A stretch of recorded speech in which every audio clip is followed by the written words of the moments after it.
We always said that we love this place. How? From 7 onwards.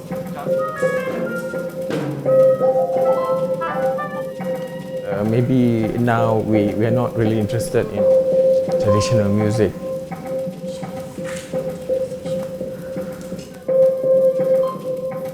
Sometimes I ask my students, do you listen to traditional music? Their interest sometimes is not there, or the interest sometimes is not being exposed to them.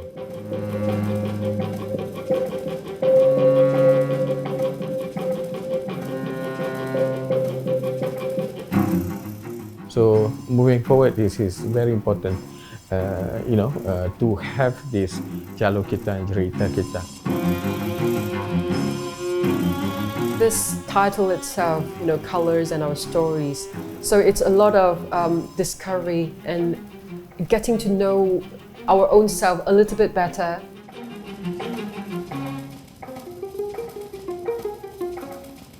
It's really interesting to get to know our country better through music, and through different eyes.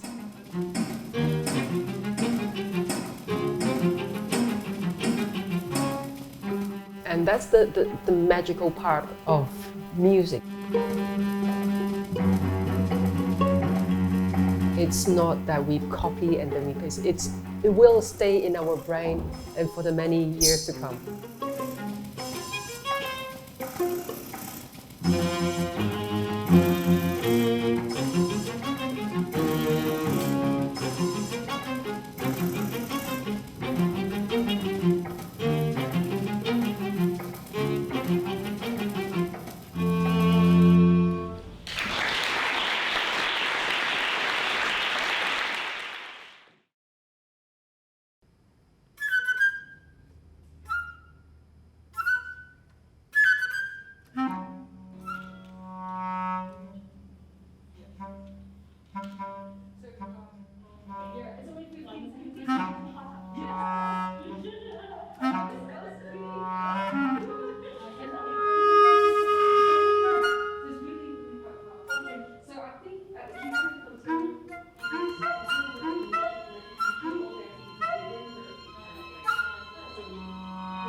So in a way that we have this UITM CalPAC Malaysian Composers Concert Series for the past 13 years. So when we started collaboration with UITM, Faculty of Music and CalPAC. So the idea is to give platform to the contemporary music, especially new music that written by composers, student composers, written by established composers, local composers, and also we collaborate with many other composers outside. I was approached by Adeline, and Adeline is the president of MCC. Yeah, so we had a good relation in a way, professionally, for the past few years, and I know Adeline since quite a long time. So in a way that we always kind of, there are some collaboration we did before. And this, when she approached me, the composer series this year. So she approached me that, okay, can she part the Jalur Kita? I said, okay, yeah, we can collaborate with this. So this started because I had the idea to commission 14 composers to research into 14 states. So it's the first time that the organizer is the Malaysian Composers Collective, having a research element into composition writing as part of the creative process. So the research or study of the chosen state by the composer integrated as part of the composition process. And the aim of this project is to celebrate the rich heritage and traditions of our own country.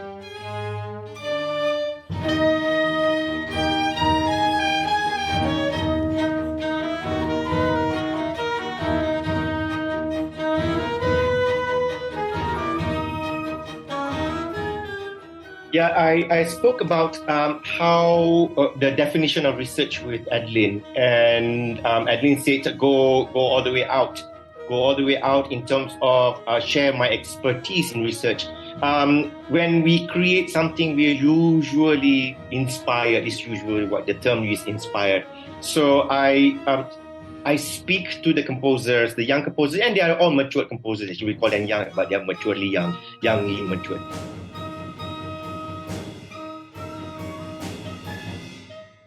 Essentially, is to not just to be inspired, but to actually go deeper into looking at what one is inspired by.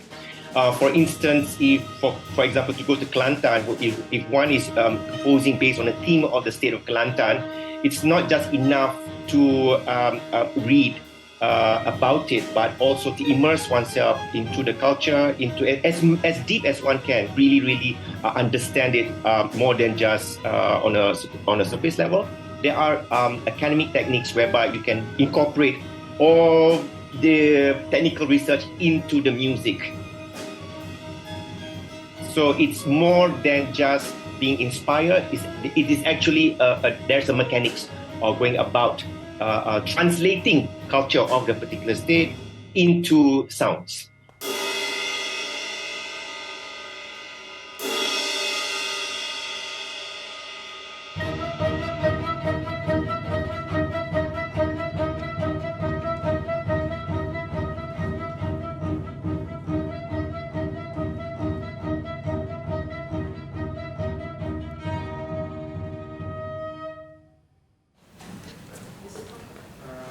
Yes.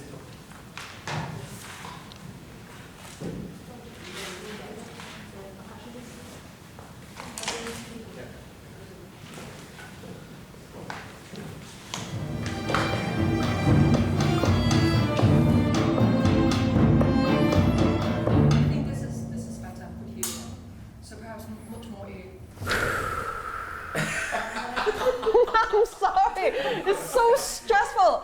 Okay, I can start anytime? Yes. Anytime, as long as you feel forget. This is scary. Okay, so my name is Cheryl Ma, and I'm the conductor for this concert, and there are 14 pieces in total, and I take 9 of them. I take care 9 pieces. Well, as I say, all of them are very different, so it's very hard to say that which one is notable or not, because they all stand alone really quite uniquely to me. That you fingered just now on this one. Yeah. So It's really fast though, I'm not sure physically. as fast as possible, but you don't have to really follow time. Yeah. Crazy kind of. Yeah, just as fast as possible. So, Do rhythmically, you don't have to care. Just do as fast as possible towards bar 9. That's not. Yeah.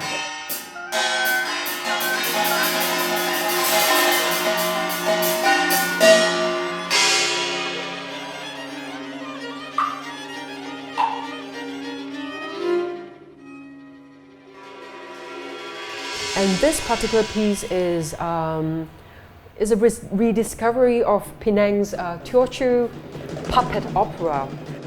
I think generally it was quite amazing in such a way that it exposes me to a lot of different aspects of the cultures that we have in Malaysia that's pretty much unknown to a lot of us.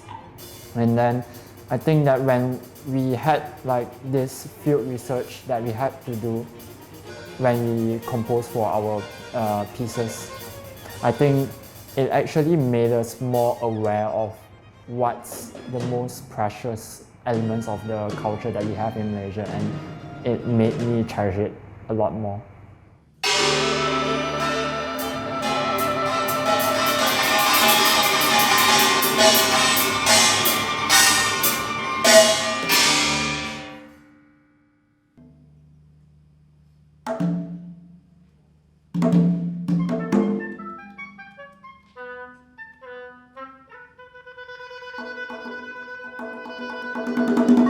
It's been a really rewarding experience because I actually get to study about my own country, which before this I never really got to do it, and really study about the particular state, which is Negeri Sembilan. So it's given me new ways to think about my music. So that's what I've done for this concert. It was deliberate, the choice of instrument, to mimic the traditional instruments in the state of Negeri Sembilan. So we have the Cak Lempong Ensemble. So the Cak Lempong Ensemble has the idiophones. So I use the Glocken in the Western orchestra. It's a percussion instrument sounding very much like the traditional idiophones. I have the sarunai. Of course, I don't have the sarunai, but I have the oboe replacing the sarunai. And I have membrane skin drums. I use like the conga, also kind of using that sound relation to the traditional drums we hear. So these are the instruments that I have for Sembilan, and of course gongs. And the vibraphones also match with the gongs because of this, sounds made of metal. So yeah, there's this kind of sound that I'm really after for this piece.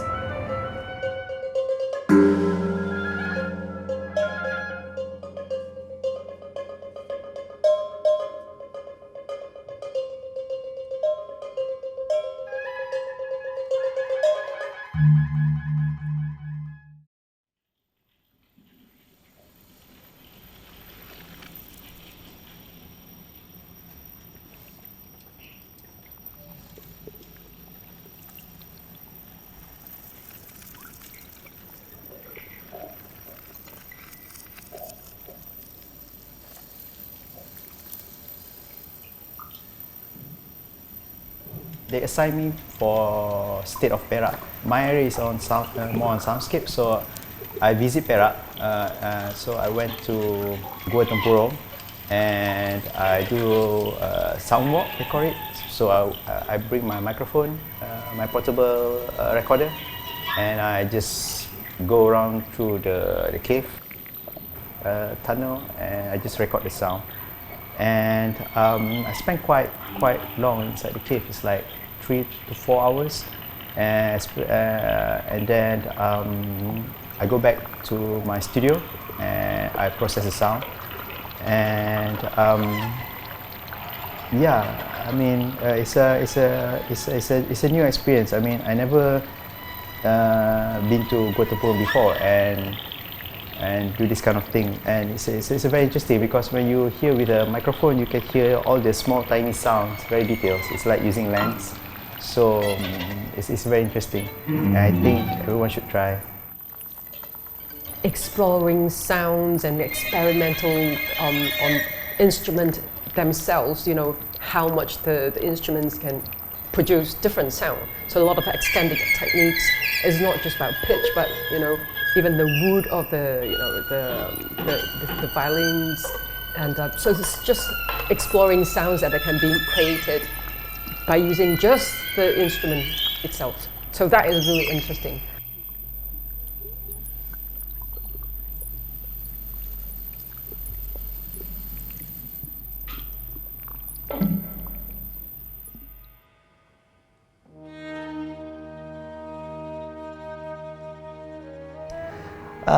As I began to plan my composition, so I started, first thing first, I started to Googling, and then I started to do some research on how does Dikir Barat works. Okay, because me myself, I am a Dikir Barat performer before this. So when I was in school in Taman Melawati, so we went for a competition 1 time or maybe 2 times. So I'm quite experienced on that. So I know how it works, but I would like to research more on what are the other people doing with Dikir Barat.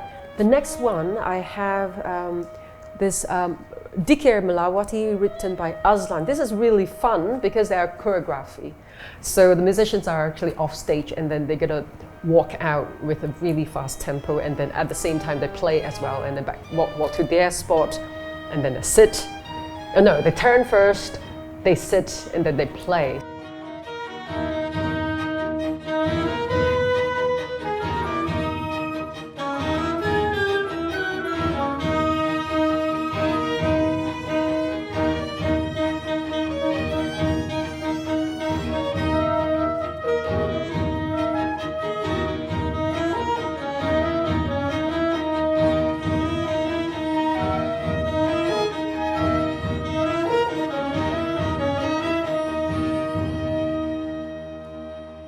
So It's a really nice, good energy, you know, with really nice melody in this particular piece. At first, I was planning to do in Dikir Barat. You have two frontmen. So one is the tukang karut and one is the juara, we call it. So that's the singer. So at first I'm planning to put a singer there, and then I thought I'm not going to use these two because it's going to be too common. It's going to be too Dikir Barat-ish. So the idea is to be inspired by Dikir Barat, not to make a Dikir Barat music. So that's why I have to transpose all the melodies into all the instruments, so they have like a question and answer. So in Dikir Barat music, they always have the tukang karut and juara to sing the main melody and then being repeated by the instruments. So I did that by applying the melody sometimes on the violin, on the strings, or sometimes on the woodwind instruments. So they divide between themselves.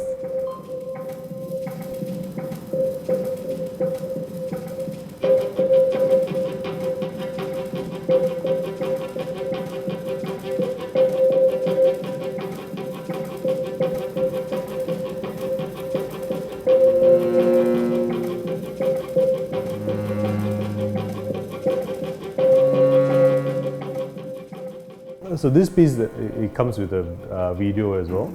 And the video is sort of some archival footage. I wanted to show, Kuala Lumpur is not just as we know it today as a metropolis, but at one point it was really rural, and there's a lot of plantations, tin, rubber industry. When it comes to a city like Kuala Lumpur, there's a lot of friction, there's a lot of juxtapositions. You have the rich, you have the poor, you have the urban. Within Kuala Lumpur also, actually, you have sort of semi-urban and rural areas. So, and I wanted to try and convey that, there's a lot more to Kuala Lumpur than just what you see today, like all these tall, shiny buildings.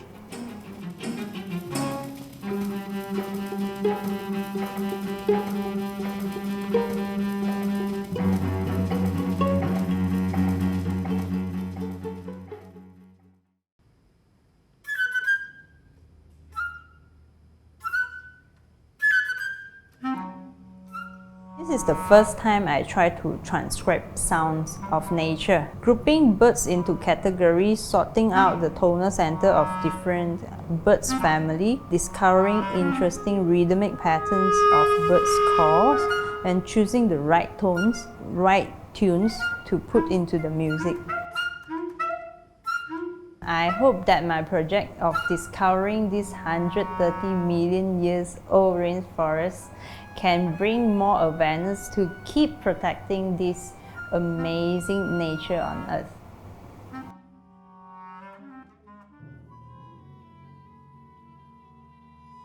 My main goal for this piece is I hope that through this piece I can inspire the Malaysian citizens to take care more of our national treasures. Sebastian wrote this, and it really is to hope that people will actually cherish what we actually have. It doesn't matter how old or how ancient or how we think things are perhaps not related to us or not useful for us, I'm trying to invoke an atmosphere of a ritual, imitating my imagination of the ritual in Kedatua. So I chosen basically every one of the instrumentation given. So one violin, one viola, one cello, one double bass, one flute, one oboe, one clarinet, one bassoon. Actually bassoon first, but now it changed into bass clarinet, and then percussion.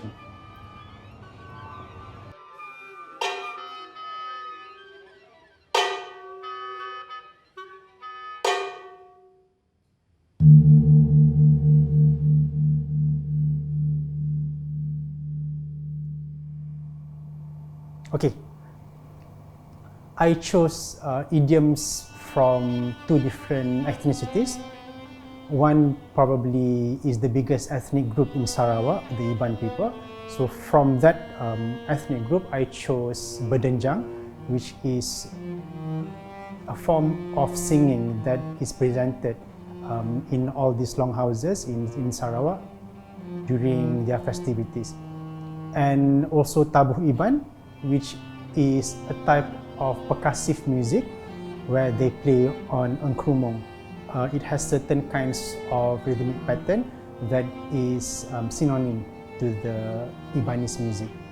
And I also chose idioms from probably the smallest minority ethnic group in Sarawak, the Kenyah people, but they actually have a melody that is almost like an anthem for Sarawakian called Pabat Piboy, which talks about love.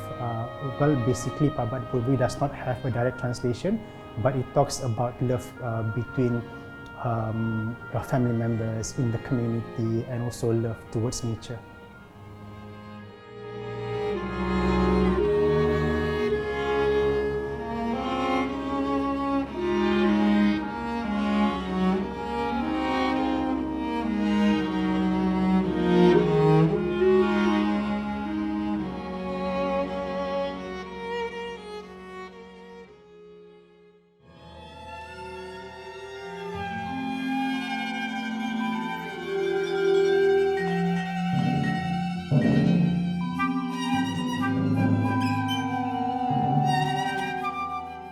Well, as you can see, if you go to Shah Alam, the Blue Mosque is a building, that is, you can say it's quite huge, and it's become a symbol in a way, especially in Shah Alam.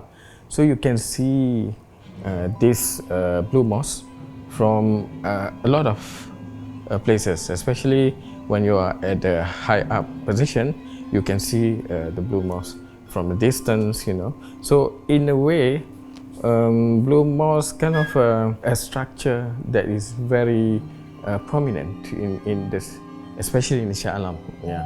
So I use that idea, that concept, because I tried other things. I tried to find maybe a music of Selangor traditional and so on, but it's not suitable to what I want to do.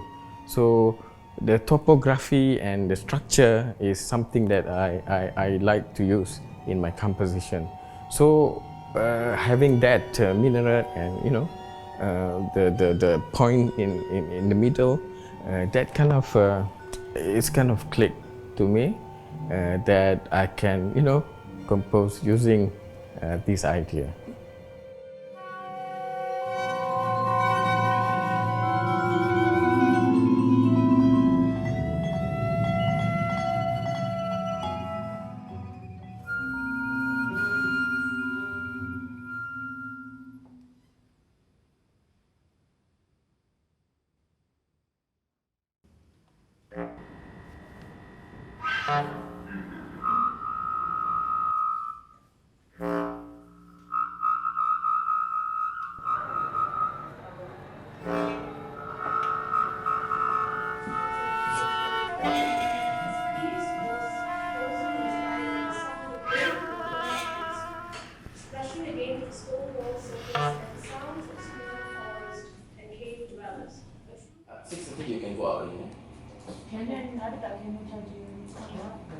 Do I need to take off my battery now so that I can charge?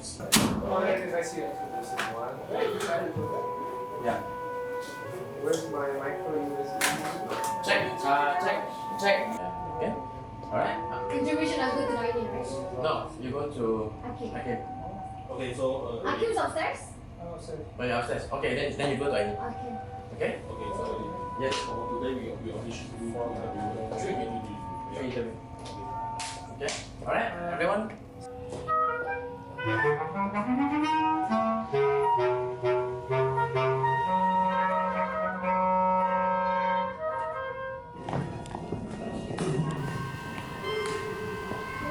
Cheryl, you just stay on the stage. I'll ask the MC to invite all the composers.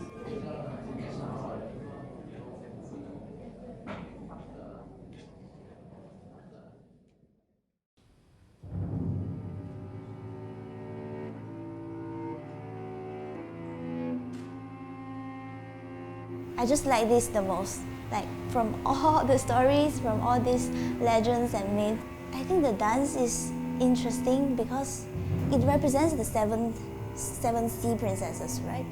I feel like it is very related to the story that it has this connection with. So, and I really like the story. It is the mermaid tale of Terengganu. I just like this the most. Yeah, I think this is it.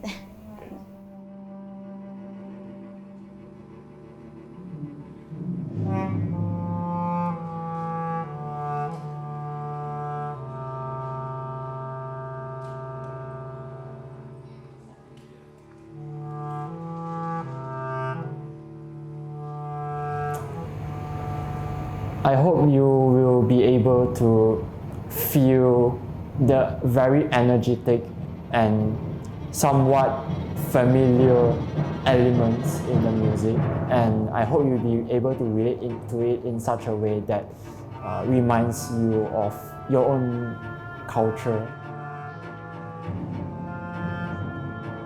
I hope you all can feel the atmosphere of a ritual, the seriousness of having a belief, be shocked by the disruption of that serenity. And I hope that every one of you will appreciate whatever is around us and make it a better place. And probably reflect how you think about yourself being, a Malaysian, and how much that you love this place, not just by saying you love this place, but things around you, So I'm hoping, the audience might be able to be open about contemporary works and new works especially. I would say, give an analogy, it's just like, we have to update our phone, iOS, or our operating system of the phone. To expose oneself to new kinds of sounds or different kinds of sound, it widens our imagination.